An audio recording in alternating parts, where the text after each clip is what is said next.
monde et bienvenue dans cette nouvelle vidéo. Je m'appelle Patrick, je suis photographe animalier, photographe nature. Et pour ceux parmi vous là, qui fréquentez attentivement ma chaîne, vous vous êtes sûrement déjà rendu compte que j'apprécie particulièrement la photo de nuit, hein, que ce soit avec les animaux, avec le piégeage photographique. Il y a des vidéos qui expliquent comment je procède pour réaliser ces images-là. Et aussi des photos de nuit en camping, en overlanding, photos d'étoiles, photos d'aurore boréale, etc. Vous avez aussi beaucoup de vidéos sur ma chaîne qui vous présentent cette facette de mon travail. Pour la photo de nuit, là, la photo d'étoiles, on est quand même limité. On est limité avec les focales qu'on utilise. Normalement, moi, j'utilise un objectif 24 mm qui ouvre à f2.8. C'est important d'avoir des objectifs qui ouvrent, qui sont dits rapides, qui sont lumineux, parce que, évidemment, hein, on veut aller chercher le maximum de lumière dans la nuit noire, hein, parce que c'est pas une grande nouvelle que je vous révèle là, mais il fait noir la nuit. Et si on a un objectif genre f4, ben, c'est sûr que là, on va chercher moins de lumière. f2.8, il y en a qui ouvrent encore plus que ça d'ailleurs, mais plus les objectifs ouvrent et plus ils coûtent cher. Donc, moi, j'utilise simplement un Tamron 24 mm qui ouvre à f2.8. La limite que ça nous procure, c'est que même si on a un objectif lumineux, ben, ça prend quand même des longues expositions.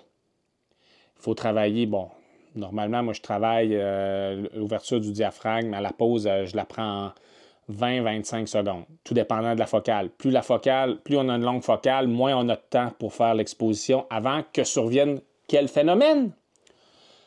La traînée d'étoiles. Parce que là, je vais vous faire une autre révélation. Hein. Je vous ai expliqué que la nuit, il fait noir. Et il y a une autre chose qui se passe avec la photo d'étoiles, c'est que la Terre est ronde. Ben oui, la Terre est ronde, puis elle tourne sur elle-même sur un axe défini. Et ce que ça fait, ça, c'est que les étoiles ne sont pas toujours au même endroit dans le ciel. Elles se déplacent. Hein, la Lune, hein, lever de Lune, coucher de Lune, ce qui fait le jour, la nuit, c'est la rotation de la planète. Quand on fait de la photo, ce qui se produit, c'est que le 20-25 secondes, il est assez pour ne pas laisser transparaître des traînées d'étoiles dans nos images. Ce qui est disgracieux. Hein, ce qu'on veut, c'est des étoiles on veut que les étoiles demeurent des points ronds. Si je prends un 24 mm puis je fais une exposition de 30, 40, 50 secondes, 2 minutes, ça va commencer à faire des lignes. Bon, moi, c'est pas ça que je veux. Alors là, on est toujours, on fait face à ce défi-là. Alors, qu'est-ce qu'on peut faire pour contrer ça? Bien, on peut augmenter les ISO. Hein? Parce qu'en fait, le 20 secondes, le 24 secondes, souvent, c'est pas suffisant pour avoir assez de lumière pour aller chercher vraiment les phénomènes les plus éloignés dans l'espace. Alors, on a juste comme la première couche, si vous me permettez cette façon d'expliquer la chose. Alors là, on monte les ISO pour aller chercher plus de détails dans le ciel. Mais plus qu'on monte les ISO, qu'est-ce qui se passe? Bien, on détruit la qualité, la netteté de l'image. On ne peut pas ouvrir plus parce qu'on est à f2.8. On ne peut pas ralentir la vitesse d'obturation. Hein, 20 secondes, 24 secondes, c'est le maximum avant d'avoir de la traînée d'étoiles. Alors, tout ce qui nous reste, hein, le triangle d'exposition d'une photo, tout ce qui nous reste, c'est les ISO. Et on n'aime pas ça. Mais, il y a une solution. Et je me suis procuré, vous vous demandez depuis tantôt, pourquoi il y a une espèce d'appareil à côté de lui. Ce que je me suis procuré, c'est ce qu'on appelle un Star Tracker. Lui, il a été conçu par la compagnie Move Shoot Move. C'est pas tellement dispendieux, ça coûte environ 300 $. Et là, ce que ça fait, cet appareil-là, c'est qu'il va contrer la rotation de la planète. Alors là, on va pouvoir garder nos ISO bas. On va pouvoir garder des ISO à 100, genre, le plus bas que la caméra le permet. Et lui, il va suivre la rotation de la Terre pour que les étoiles demeurent bien rondes, même si on fait du 2-3 minutes d'exposition. C'est la seule façon d'y parvenir. C'est la seule façon de travailler pour éviter la traînée d'étoiles en ayant de vraies longues expositions sans monter les ISO. Comment ça fonctionne? On a ici un viseur. Vous allez me dire à quoi ça sert. C'est un laser. Je ne sais pas si on...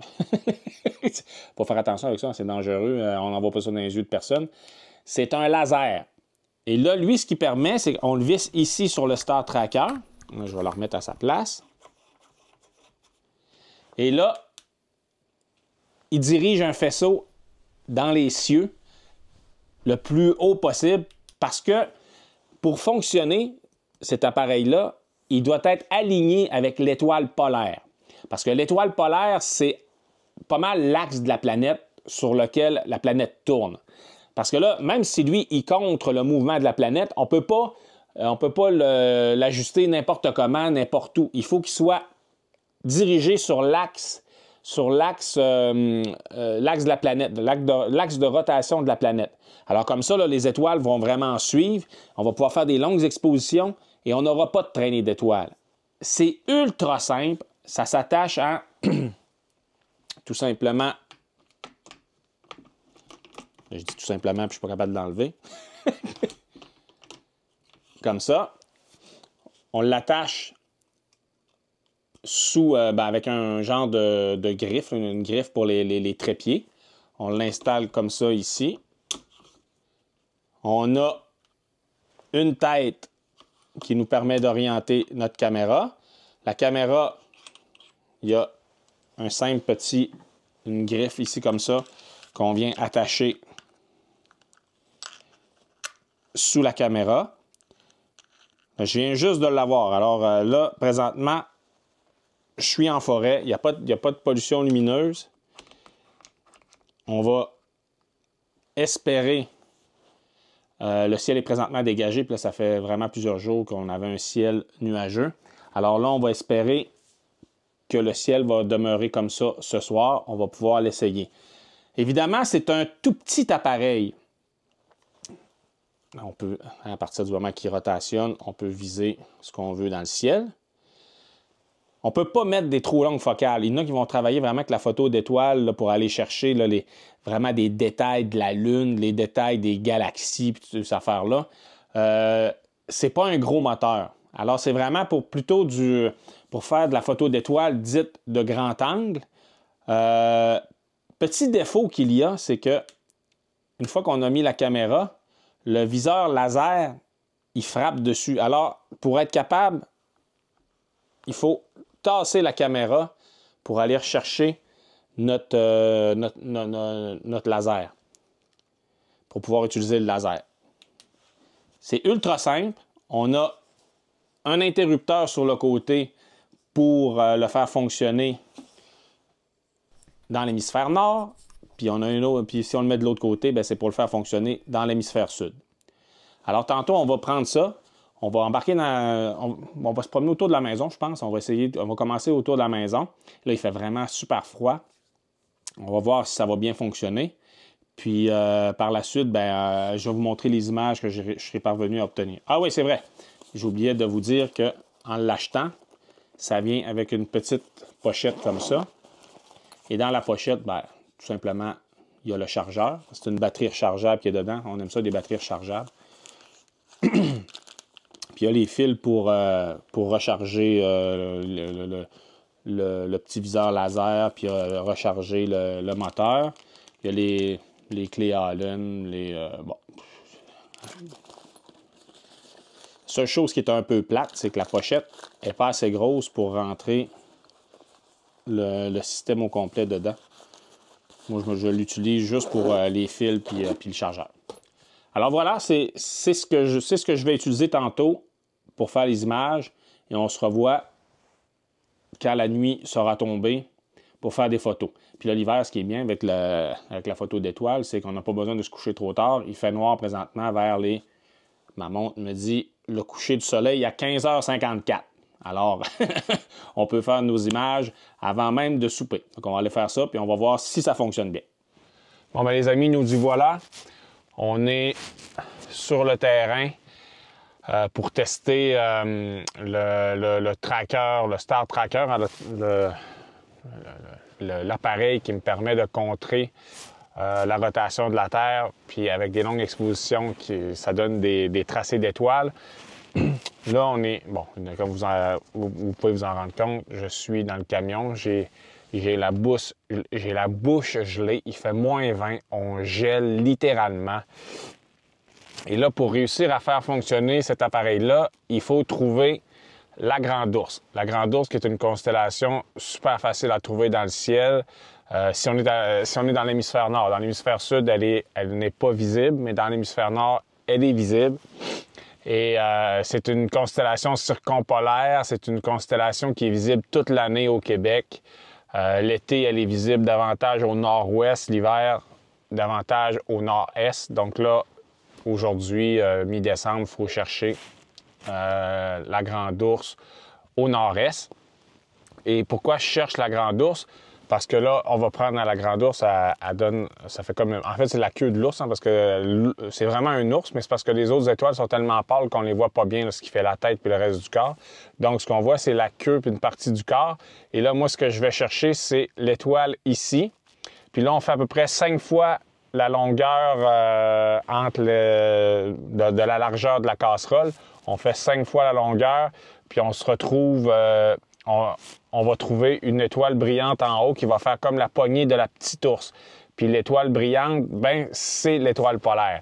Et là, ce qu'on fait, c'est on fixe, on dirige le laser sur l'étoile polaire qui correspond finalement à l'axe de rotation de la Terre. Alors, à partir du moment où on va placer notre laser là, notre appareil va vraiment suivre à l'envers le mouvement de rotation de la Terre, puis il va nous permettre de faire de la longue exposition sans faire de tracé d'étoiles. Ça, c'est la théorie. Maintenant, on va aller l'essayer. Et je vous garantis une chose, là, j'ai pas un super site, là, c'est vraiment juste pour faire le test.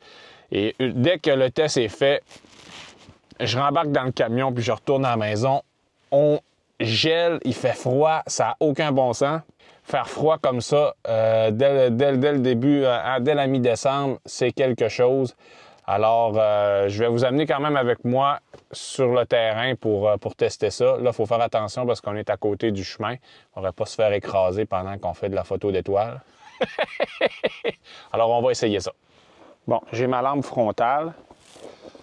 Ici, je vais fermer la lumière du camion. J'ai le trépied avec le Star Tracker. On va aller s'installer de l'autre côté de la rue. Bon, il n'y a pas d'auto.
Alors, je suis de retour à la maison, au chaud.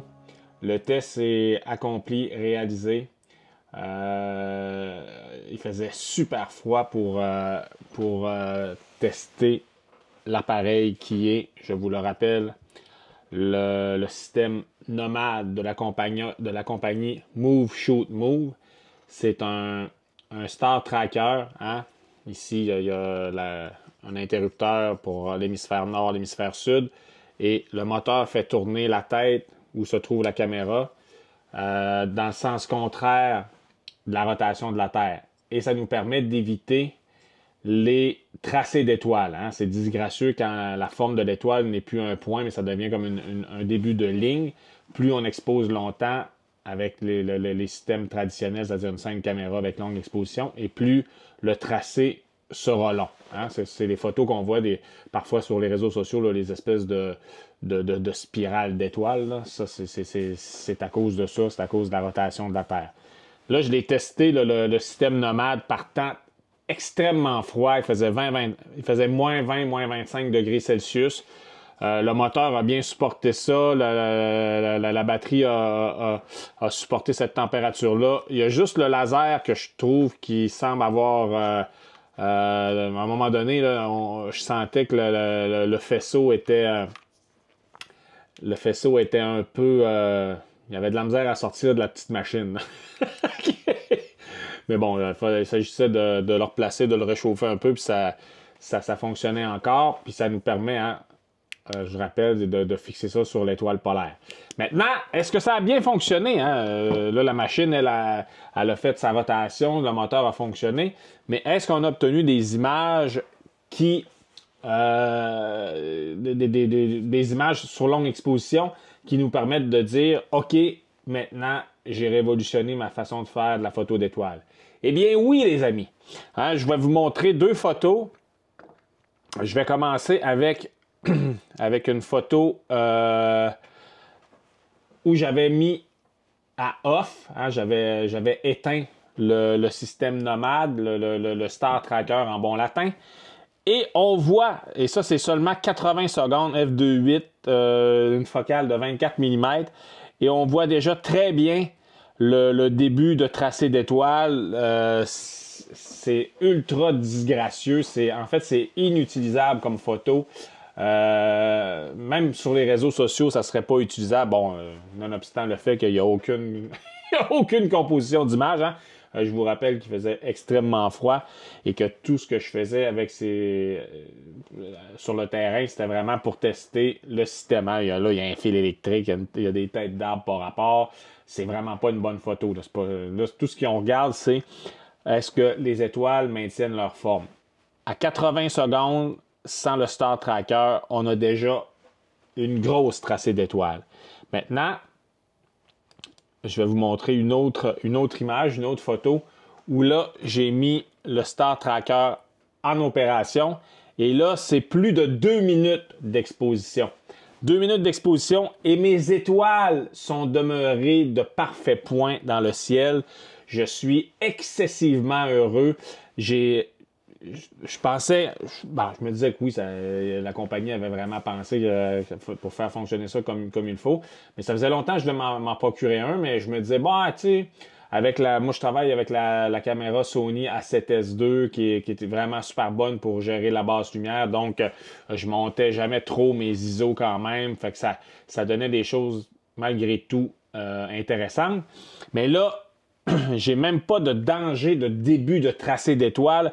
J'ai une exposition de plus de 2 minutes. Ça nous permet de voir vraiment les détails dans le ciel. Je m'en passerai plus. Maintenant, c'est vraiment mon compagnon de photos d'étoiles pour la suite des choses. J'ai vraiment hâte d'aller l'essayer sur le terrain avec des belles compositions pour sortir de belles images. Alors là, on est à la mi-décembre. Bientôt, je vais descendre à Bécomo sur la Côte-Nord pour le temps des fêtes. Puis je vais évidemment l'apporter, puis on va faire de la photo sur le terrain, la photo d'étoiles. On va espérer que le ciel soit dégagé, hein, ce qui c'est pas toujours le cas. Mais je sais que ça va vraiment révolutionner les images que je vous présente sur les réseaux sociaux. Je suis vraiment super content pour le prix. Hein, c'est vraiment un tout petit Star Tracker. Il y en a des beaucoup plus gros, il y en a des beaucoup plus dispendieux. Il y en a pour travailler avec des télescopes, hein, à 2 moteurs. Moi, j'ai vraiment celui de base. Je vous rappelle le prix, environ 300 $. C'est pas personne qui me l'a donné. Hein. Quand je vous parle de produits dans mes vidéos, c'est pour ça que j'en fais pas tant que ça, parce que c'est tout moi qui achète l'équipement. Il n'y a personne qui me donne rien, il n'y a personne qui me prête rien. Alors, quand j'achète quelque chose, il faut que ça me serve. Et cet appareil-là, compte tenu du fait que je fais vraiment beaucoup de photos d'étoiles, je suis vraiment content de mon achat. Alors les amis, voilà, c'était ma petite présentation du système nomade de la compagnie Move Shoot Move. Je vous dis merci d'avoir regardé cette vidéo-là. On se revoit dans une prochaine vidéo, probablement d'étoiles, peut-être du piégeage photographique. Je ne le sais pas. C'est l'affaire. Avec autant les étoiles, ça prend un ciel dégagé. Le piégeage photo, hein, ça peut me prendre des semaines et des semaines avant d'avoir une image digne de ce nom à présenter aux gens. Alors, je suis là-dessus présentement. Je fais du piégeage photo, mais j'obtiens rien d'intéressant. Alors, je ne sais pas ça va être quoi la prochaine vidéo que je vais vous présenter, mais il y en aura une plus rapidement que tard. Alors, sur ce, mes amis, je vous souhaite un bon début, une belle fin d'automne, un beau début d'hiver, et on se revoit dans une prochaine vidéo. À la prochaine.